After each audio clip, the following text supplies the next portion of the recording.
Дами и господо, добре дојдовте во премиерното издание на Другите вести. Единственото место во етерот кое е фокусирано на оние вистински новости, кои останатите телевизии избегнуваат да ги коментираат. Другите вести не се ослонуваат на вештачка интелигенција, па фала Богу ниту на реална интелигенција. Туку ние ги добиваме вестите од најдоверливиот извор во земјава. Љуба трчарката од Карпош 3 и локалните и регионални интернет портали. Моето име е Кирил Зарински, а ова се Другите вести. Почнуваме локално со веста која помина тивко и незабележено во медиумите изминатиот период. А тоа е дека владата во пресрет на летото и на топлите температури одлучи дека дел од воениот арсенал на возила ќе биде пренаменет за гаснење на шумски пожари. Имено повеќе од 50 воени возила ќе бидат ставени во употреба на противпожарните единици со цел да им помогнат во справувањето со пожарите ширум земјава. Останува да видиме колку ракетниот минофрлач останат од југословенската армија кој датира од 1971 година и воениот тенк тип 96 со ракетна палба ќе бидат ефективни во борбата против пожарите ова лето. Предлагам во продолжение да ја чуеме изјавата на директорот на Центарот за управување со кризи, господинот Мухамед Али. Супер.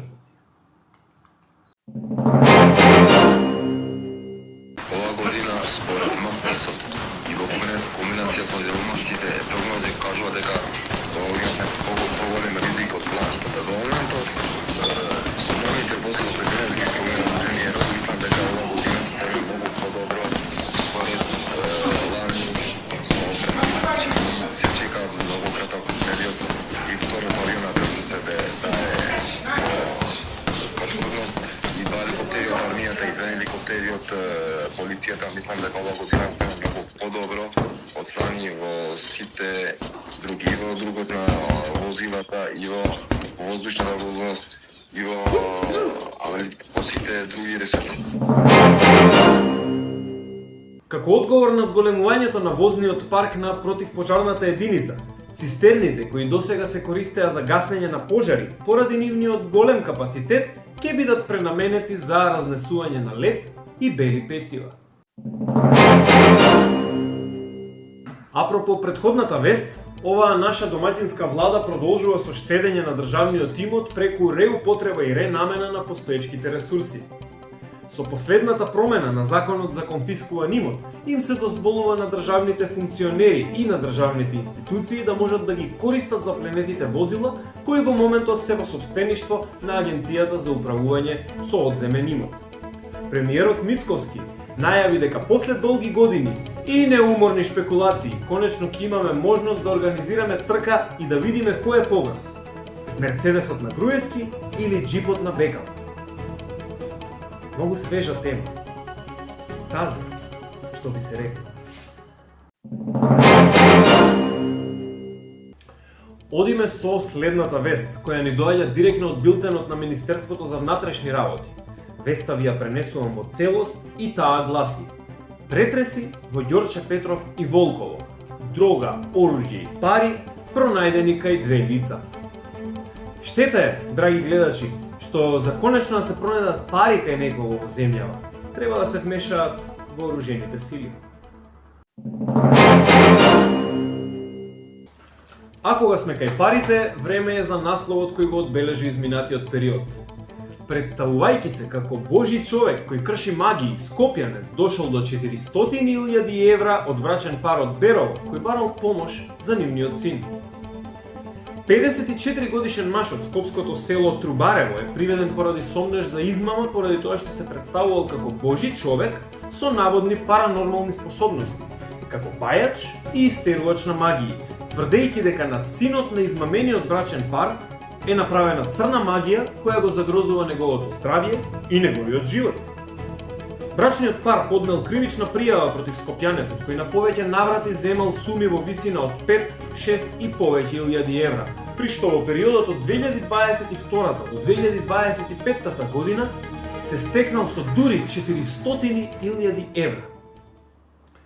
Јас имам само 3 прашања, драги гледачи. 400.000 евра кај брачен пар од Берово? Океј. Откако првите 20 пати плаќаш за нешто и не ти успева, зошто мислиш дека 21-иот пат ќе биде нешто поинаку? И трето прашање. Дали и вашиот син боледува од црна магија? Може би можел да му помогнам. Знаете, јас разбивам црна магија. Со Виолетова.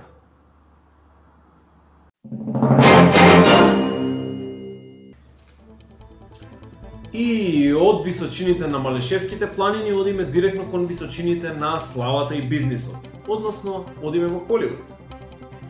Познатата актерка Шарлиз Терон во своето најново интервју призна дека неодамна имала секс за една вечер со 26 годишно момче.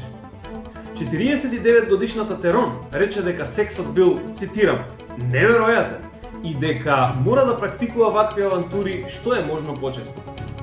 Нејзините фанови брзо го прогласија момчето за најсреќниот човек во светот, а неа ја прогласија за храбра и отворена актерка со чувство за авантура.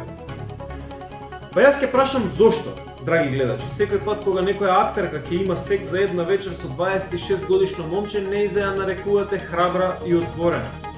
А кога јас ќе имам секс за една вечер со 26 годишно момче, мене ме викате педаче.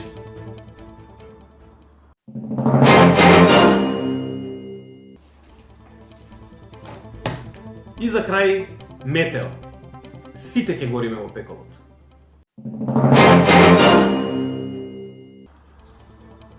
Драги гледачи, ова беше премиерното издание на Другите вести. Придружете ни се и следниот пат. На истиот овој канал и со истиот овој ентузијазам. Јас бев и се уште сум Кирил Зарински. А вие ги гледавте Другите вести.